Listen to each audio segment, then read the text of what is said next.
presentation. So it looks like Kenneth is going to start. Kenneth is the CEO and co-founder of a company called Elio. And let me just start it. Let's see if that'll go. Perfect. So Kenneth's going to start us off, and then Peter, who is going to follow up with his portion, and he is the CTO and also a co-founder of the company. So I will hand it over to you. Yes. Thank you. My name is Kenneth Hamilton, and the fellow on the end there is Peter Lubel-Daude, and we are the founders of Helioid, a guided exploration engine that helps you discover useful information without knowing exactly what you're looking for, or if your needs are too complex to be easily boiled down to a simple keyword phrase. It's a little about us and how we came to explore this problem space. My academic background is in physics and philosophy, and Peter's is in computer science and artificial intelligence. And we've always had a fair number of interests in a really diffuse, diverse number of areas, and we've been very interested in sort of combining our mutual areas of expertise and branching out. But we found that to be quite difficult with existing research tools, sort of finding our way through areas that we weren't quite familiar with.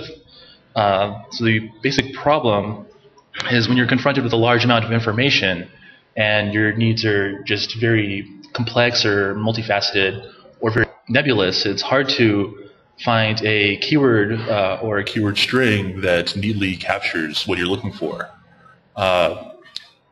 An analogy that we've become quite fond of is to basically a giant reference book. A pretty common analogy for keyword search is that it's like looking up a term in the index of a reference book.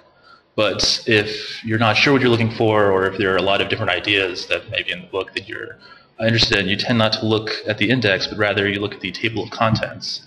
And so Helioid provides is the table of contents to your search results, in the form of a list of categories that you can sort of use to navigate around and explore the information that might be hidden beyond the first page or two of the search results. So as an example, you can consider a graduate student, a first-year graduate student studying, say, chemical engineering, who's interested in applications of nanotechnology to cancer treatments, but has never done any serious research in this area before. She can start off on Helioid with a fairly broad queries to get a feel for the information that's out there with the fairly high-level query, cancer nanotubes. Do you want to? In this screenshot, the categories on the left-hand side are built from the terms and sequences of terms in the search results. And this happens dynamically and automatically. So as the search results change, the categories will change. And you have a sort of evolving taxonomy of the search results.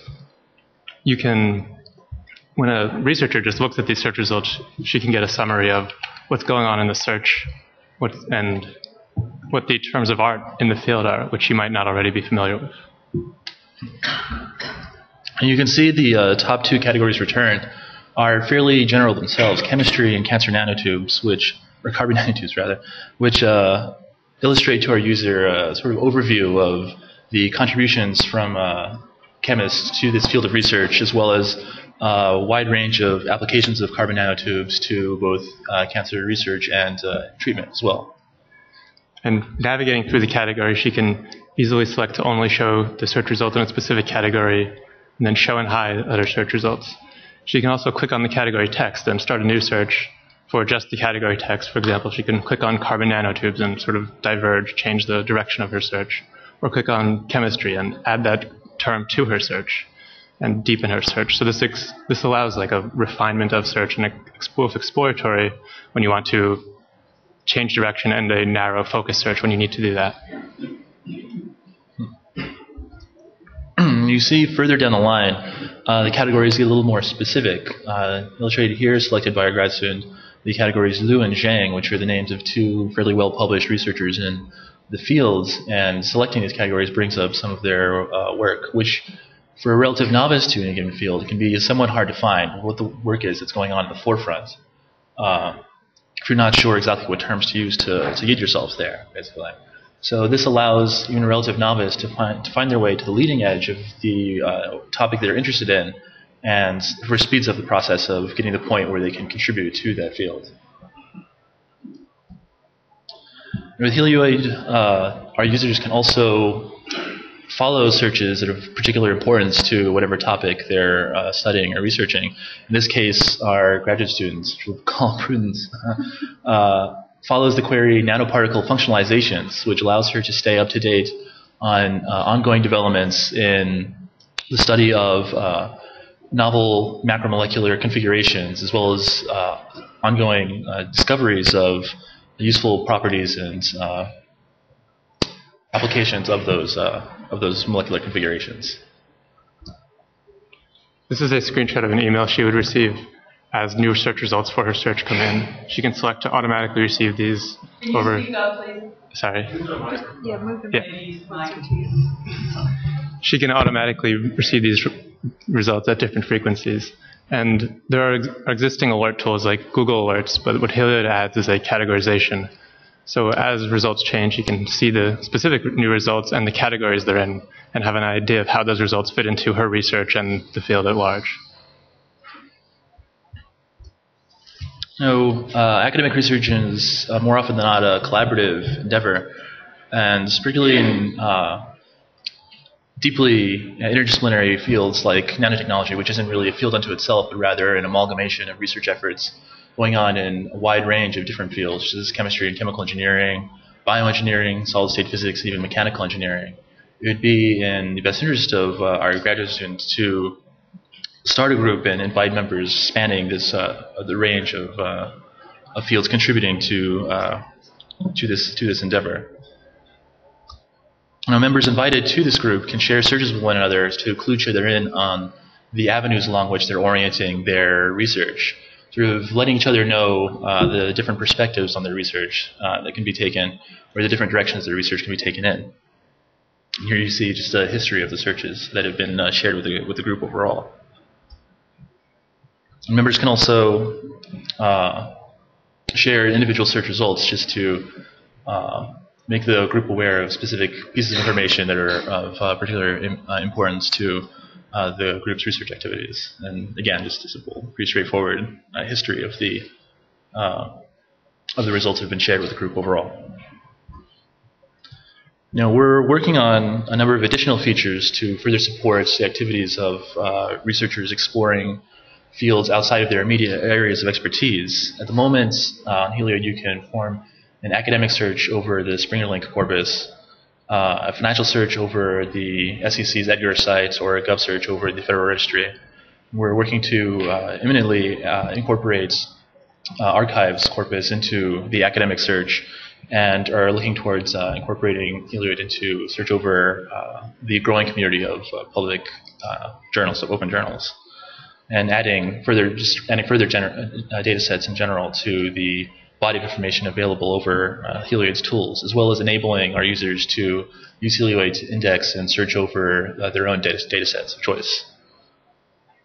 We're also looking towards linking Helioid to, or allowing users to link Helioid to existing research tools in order to allow them to augment their experience with their research tools of choice with Helioid search functionalities.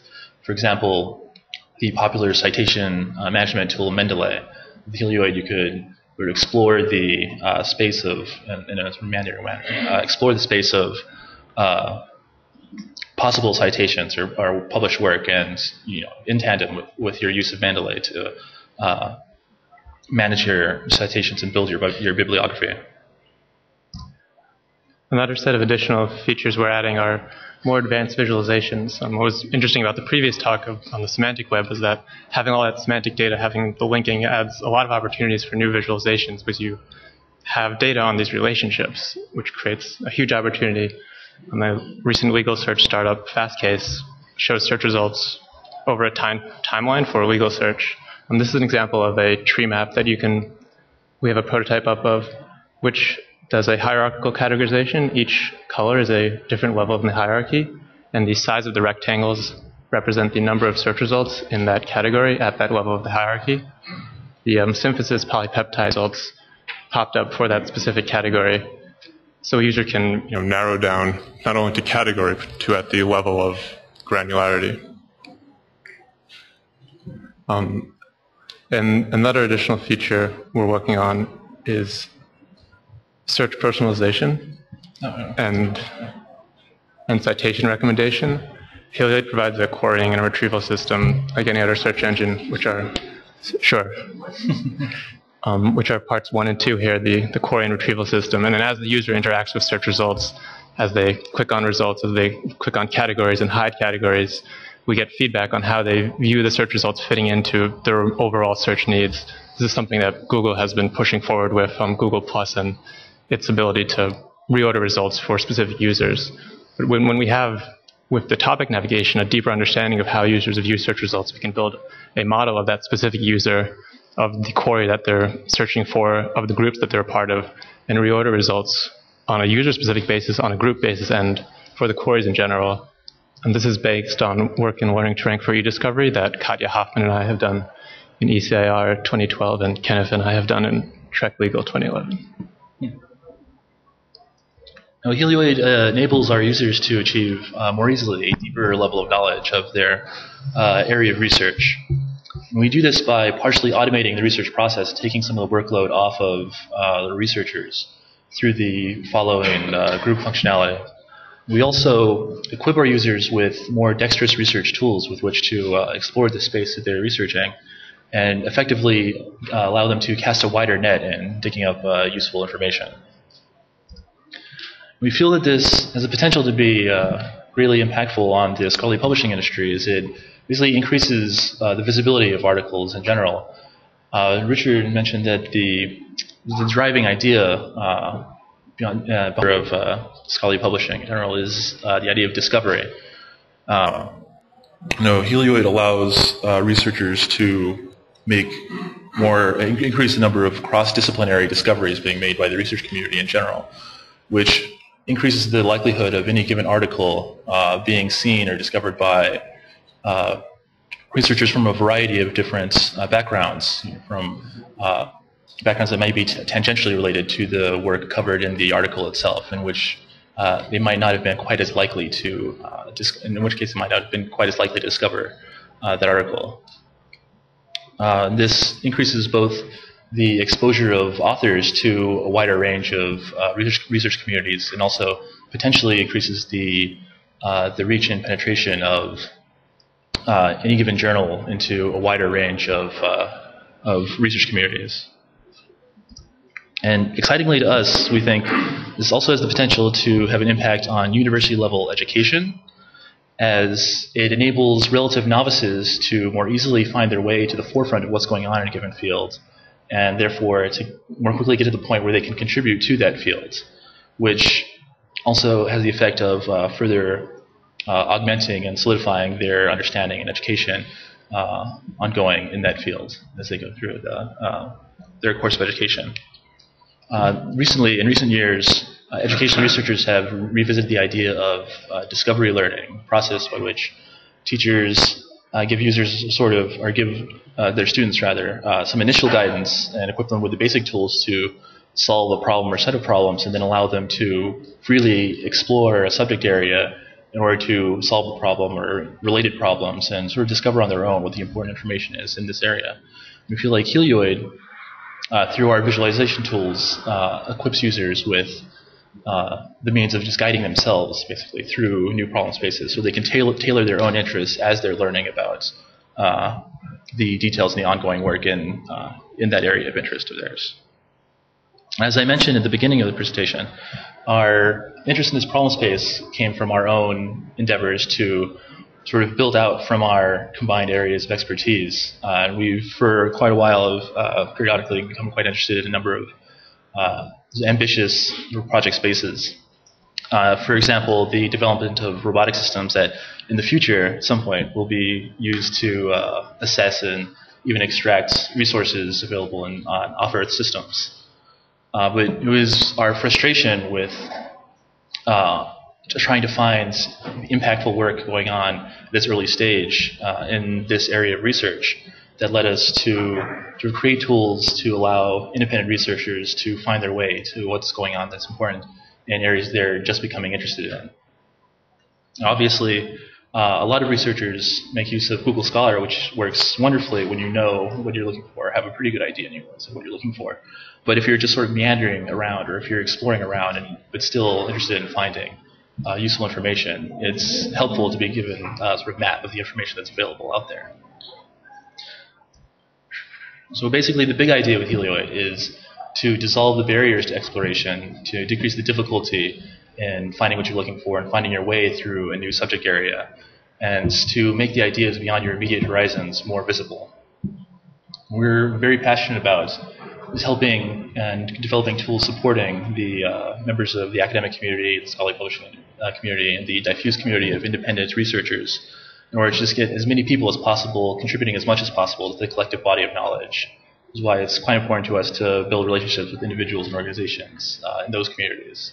And if anyone's interested in having that kind of conversation, our contact information is up there. Thank you very much. And are there any questions, I suppose?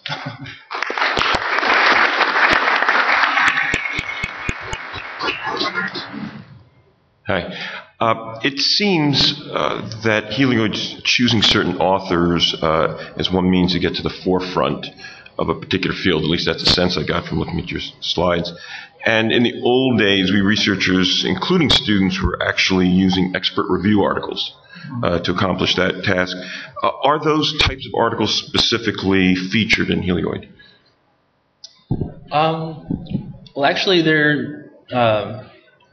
tend not to be specifically featured, but rather the categorization algorithm basically extracts, by way of term frequency, the names of categories which are the basis by which our users explore the information available across the corpus of search results.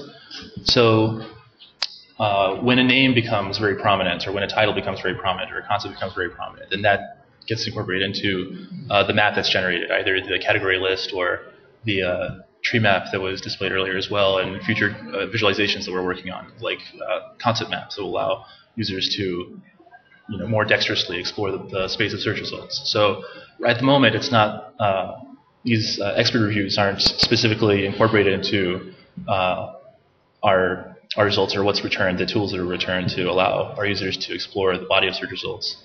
But rather, our names of prominent researchers are something that come up when their work is well cited or frequently mentioned in the literature. Yes, all the categorization is automatic. It's all machine learning. There's no by hand categorization, which has advantages in scale but has drawbacks, like you mentioned. Oh. All right. Okay. All right. Great. Thank you so much. All right.